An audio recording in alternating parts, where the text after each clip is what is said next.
भारत माता की। हरियाणा के पुलिस महानिदेशक श्री शत्रुजीत कपूर जी, पुलिस अकादमी के निदेशक डॉक्टर सीएस राव जी,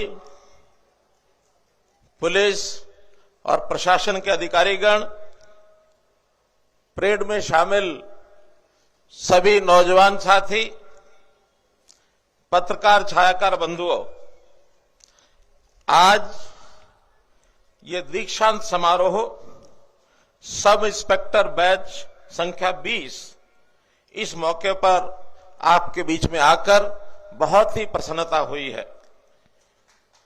सर्वप्रथम मैं परेड में शामिल जवानों के आदरणीय माता पिता को बधाई देता हूं।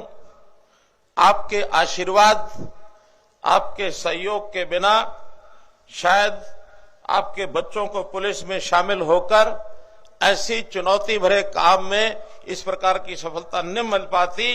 इन्होंने ये रास्ता चुना है जीवन अर्जन के लिए नहीं, बल्कि देश और समाज की सेवा के रूप में माना जाता है। इसलिए आप सबका भी बहुत बहुत आभार। मैं इस दीक्षांत परेड में शामिल सभी जवानों को भी बधाई देता हूं, जिन्होंने कड़ी मेहनत और लगन से अपने प्रशिक्षण को सफलतापूर्वक पूरा किया है। इससे पूर्व भी 9 जनवरी को 2020 को, जिसमें 5192 जवान, और 25 जुलाई को, जिसमें 400 सब इंस्पेक्टर अपना प्रशिक्षण पूरा कर प्रदेश पुलिस का हिस्सा बने थे, उसमें भी मुझे शामिल होने का मौका मिला था। आज जैसा बताया गया कि 441 सब इंस्पेक्टर कुशल और सक्षम एक प्रकार से अपनी ट्रेनिंग पूरी करके इस पुलिस परिवार में शामिल हुए हैं। इन 441 सब इंस्पेक्टर में खुशी की बात है कि 61 बेटियां भी शामिल हैं, और जो प्रतिशत 2014 में पुलिस में महिलाओं का, बेटियों का मात्र 3% था, जो अभी 10% हो गया है। और अगर वर्तमान बैच की हम बात करें तो ये लगभग जो हमारा लक्ष्य तय किया हुआ 15%, उसके बहुत नजदीक पहुंचे हैं। इसलिए इस अवसर पर बेटी बचाओ बेटी पढ़ाओ और बेटियों की सुरक्षा के लिए पुलिस बल में ये बेटियों का जो योगदान है, इसको भी मैं सलाम करता हूं। हमने इस प्रकार की नौकरी में, जैसा बताया गया कि ये टीआरपी, ट्रांसपेरेंट रिक्रूटमेंट प्रोसेस, इसके आधार पर ये भर्ती की है, और इस भर्ती से एक प्रकार से योग्यता को पैमाना मानकर आप सब लोगों को यहां लाया गया है। आप सब लोग अपनी योग्यता के आधार पर यहां पहुंचे हैं। अभी प्रथम, द्वितीय और तृतीय जिन जवानों को पुरस्कार मिला है, वो भी विशेष बधाई के पात्र हैं। भाइयों बहनों, मैं आज के इस दीक्षा समारोह को, इस अकादमी का दीक्षा समारोह तो मान सकता हूं, लेकिन एक अकादमी इस अकादमी से अलग भी है, और वो है इस अकादमी की गेट के बाहर समाज की अकादमी। जब हम समाज में जाएंगे तो वास्तव में हमारी दीक्षा का परिणाम वहां देखने को मिलेगा कि हमने किस प्रकार के यहां प्रशिक्षण लिया है।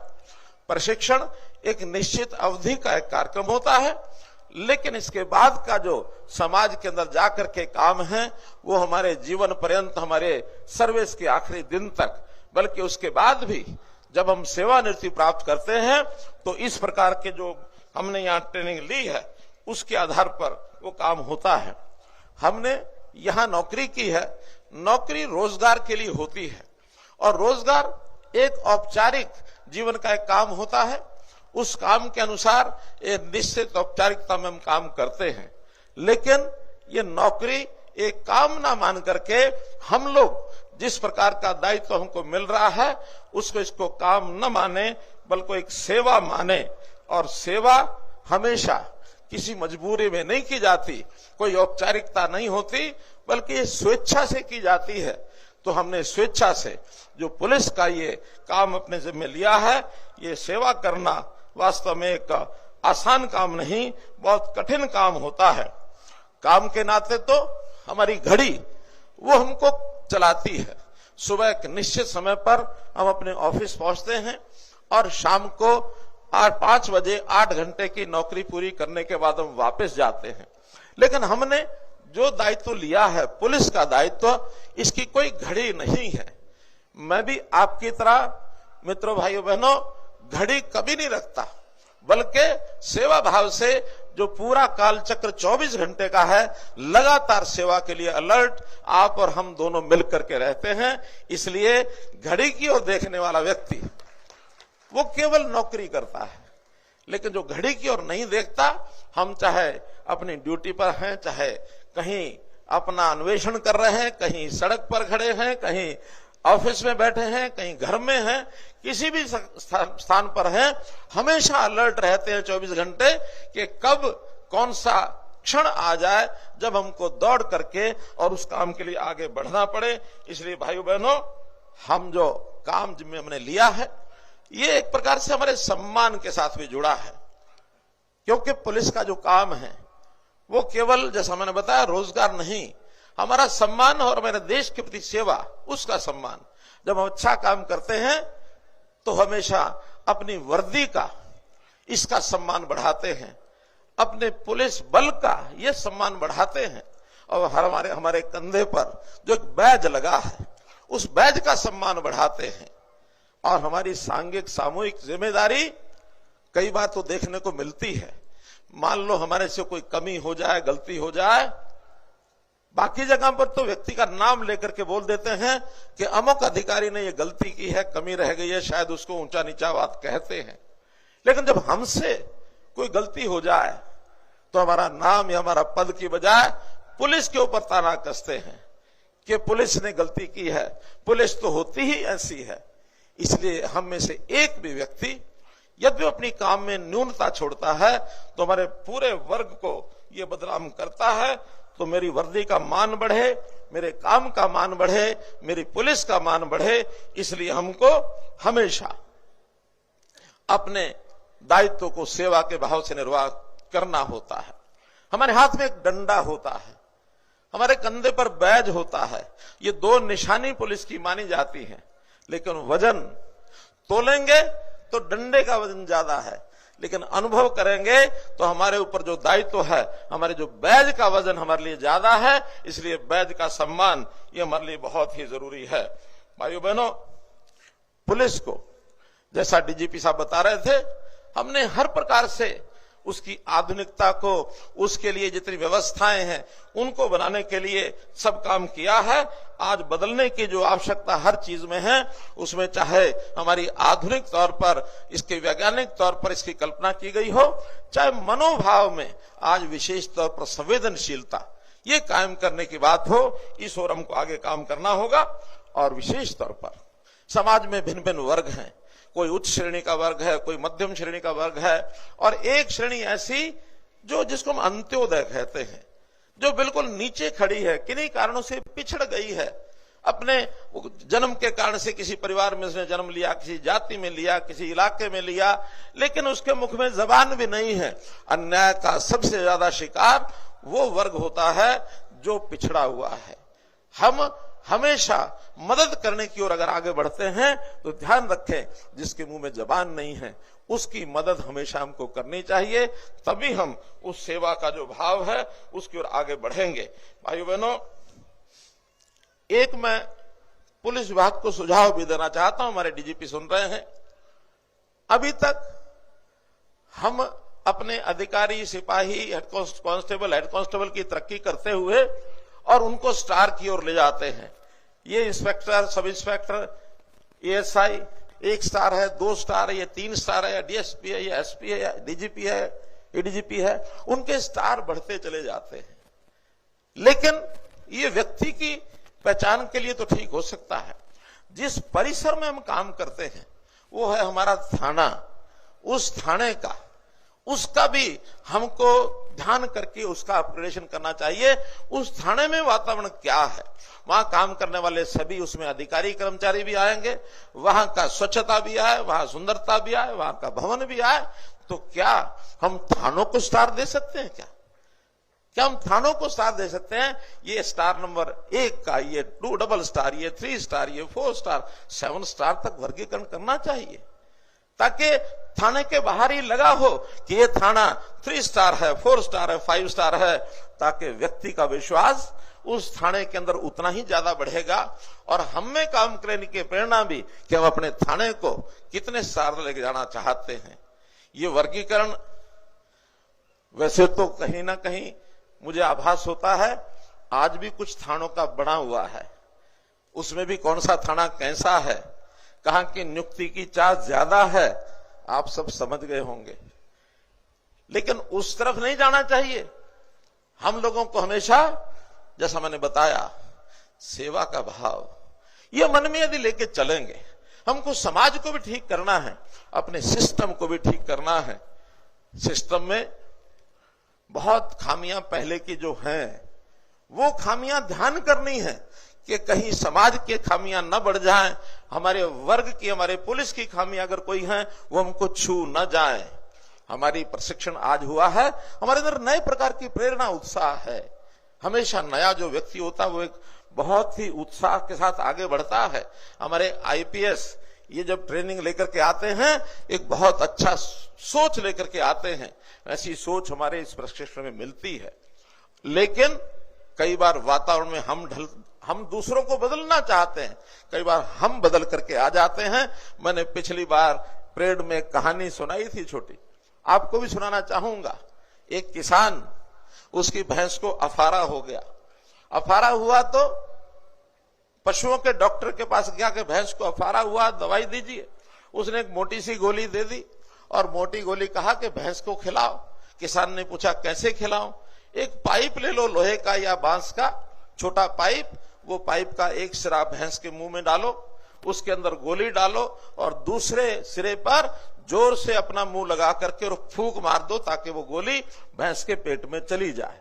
दौड़ा दौड़ा किसान भैंस के पास गया, पाइप लिया, पाइप भैंस के मुंह में लगाया, गोली डाली और जोर से जो फूंक मारने लगा किसान फूंक मारता, इससे पहले भैंस ने फूंक मार दी और वो गोली किसान के पेट में चली गई। तो कई बार परिवर्तन करते समय हमको मनोबल ऊंचा करना चाहिए। हमको जिसको जो संभालना सिखाना है वही सिखाएंगे, किसी कमी के हम शिकार न हो जाए। इसलिए मित्रों, भाइयों बहनों, इस सकारात्मक सोच से यदि आप बात आगे बढ़ेंगे तो निश्चित रूप से इस अपराध की वृत्ति को हम रोक पाएंगे। जो अपराध की वृत्ति रोकने के लिए हमारे बहुत से विंग बने हैं। जैसा अभी बताया गया कि हरियाणा स्टेट में हमने एक एनफोर्समेंट ब्यूरो ये भी बनाने की योजना की है, ताकि हम तरह तरह के अपराध, जिसमें बिजली चोरी, अवैध खनन, आबकारी अपराध, ओवरलोडिंग, यातायात नियमों का उल्लंघन करने के मामले, अवैध कॉलोनियां, ये सब अपराध जो है किस प्रकार से हम समाप्त कर सकते हैं। साइबर के अपराध के लिए हमने साइबर थाने ये भी जगह जगह खोले हैं। तो इस नाते से हम लोग जो इन कामों में आगे लगे और समाज की कुछ बुराइयां, कुरीतियां, उनको भी हमको दूर करना है। जैसे आपको ध्यान में होगा, अभी हमने हरियाणा में 1 से लेकर 25 नंबर तक एक साइक्लोथॉन, जिसमें लाख से ऊपर साइकिलिस्ट ने भाग लिया था कि किस प्रकार से हरियाणा को हम ड्रग फ्री हरियाणा, कैसे हम नशा मुक्त हरियाणा ये बनाएं। तो ये एक बहुत बड़ा ऐसा काम है।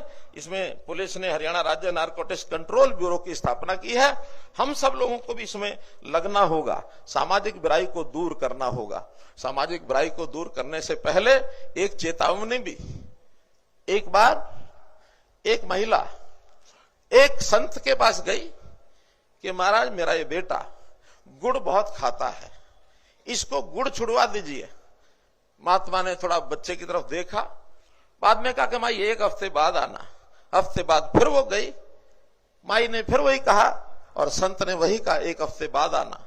तीसरे सप्ताह फिर गई, माई ने भी वही कहा, संत ने भी वही कहा 1 हफ्ते बाद आना। 4 हफ्ते बीतने के बाद और उस बच्चे को संत ने बुलाया कि बेटा इधर आओ। गुड़ खाना अच्छी बात नहीं है, गुड़ छोड़ दो। बच्चे ने कहा ठीक है महाराज। अब बच्चे ने गुड़ खाना छोड़ दिया। उसके अगले 7 दिन बाद वो महिला संत के पास जाते कि महाराज ये बात तो आप पहले दिन भी कह सकते थे। अब ये बात ऐसी मैं गंभीरता से आपको बता रहा हूं, समझने वाले समझ जाएंगे। उन्होंने कहा कि माई जिस दिन पहली बार आई थी उस दिन मैं गुड़ खाता था, मैंने 4 सप्ताह लगा करके ये गुड़ छोड़ा है। आज मुझे ताकत मिली है, बल मिला है कि मैं इस बच्चे को कह सकता हूं कि गुड़ मत खाइए। ये प्रेरणा तभी बच्चे को मिली है। हम भी अगर कोई एक्शन लेना चाहते हैं किसी बुराई को दूर करने के लिए, तो हमारे एक्शन में बल कब आएगा? जब उस चीज से स्वयं अपने आप को दूर रखेंगे। स्वयं अपने आप को दूर रखना होगा। कोई समाज की बुराई, वो पहले हमें संभलना है, हमारे बाकी साथ के लोगों को संभलना है, फिर हम समाज में एक्शन लेना हो तब भी, और उनको परस्यू करना हो तब भी, तभी जाकर के ये सब होता है। मैं एक घोषणा ये करता हूं कि शिक्षा के लिए हम तो यहां तक बढ़े हैं, हमारे परिवार के बच्चे आगे बढ़े, तो जितने भी हमारे पुलिस लाइंस हैं, डीजीपी साहब, वहां हर एक पुलिस लाइंस में एक ई लाइब्रेरी जरूर खुलवाइए, ताकि जो बच्चे हैं हमारे इन जवानों के, हमारे पुलिस के लोगों के, इनके बच्चे भी पढ़ाई में अच्छे कर सकें। इन पुलिस कर्मियों की स्वास्थ्य जांच ये भी लगातार कराते रहें, क्योंकि स्वास्थ्य अच्छा है तो निश्चित रूप से हम लंबे समय तक हम अपना काम करेंगे। और स्वास्थ्य के लिए जहां तक संभव हो योग पद्धति और आयुष पद्धति, इसका ही सहारा लेना चाहिए। इससे जीवन लंबा होता है, व्यक्ति स्वस्थ रहता है। एक योजना हमने सेवानिवृत्त जो पुलिस कर्मी हैं उनके लिए प्रहरी योजना हमने चलाई थी कि 80 वर्ष से ऊपर के जितने समाज में ऐसे लोग हैं उनकी सबकी देखभाल, उनके घर जाना, उनके परिवार या व्यक्ति खुद है, उनकी पत्नी है, उनका और भी कोई, कई बार लावारिस ऐसे माता पिता को छोड़ करके बच्चे मस्त हो जाते हैं, उनकी सेवा भाव करने वाला कोई नहीं होता, तो उनकी देखभाल ठीक हो जाए। प्रहरी योजना में भी हमको हर संभव मदद करनी चाहिए।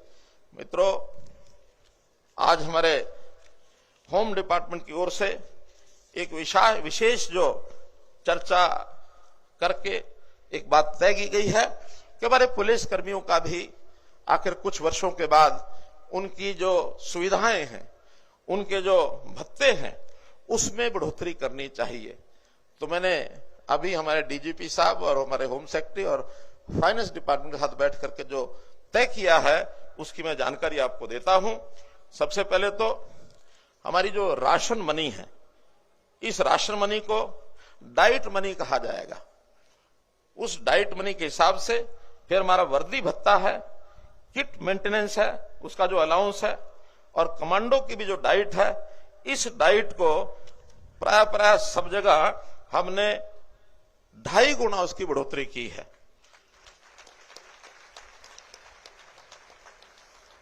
ये जो वर्दी भत्ता है, अभी तक डीएसपी को भर्ती होते समय सिर्फ एक बार 5,000 रुपया मिलता था, लेकिन जैसे इंस्पेक्टर सब इंस्पेक्टर को मिलता है, अब डीएसपी को भी वर्ष में 10,000 रुपया वर्दी भत्ता ये भी मंजूर किया गया है।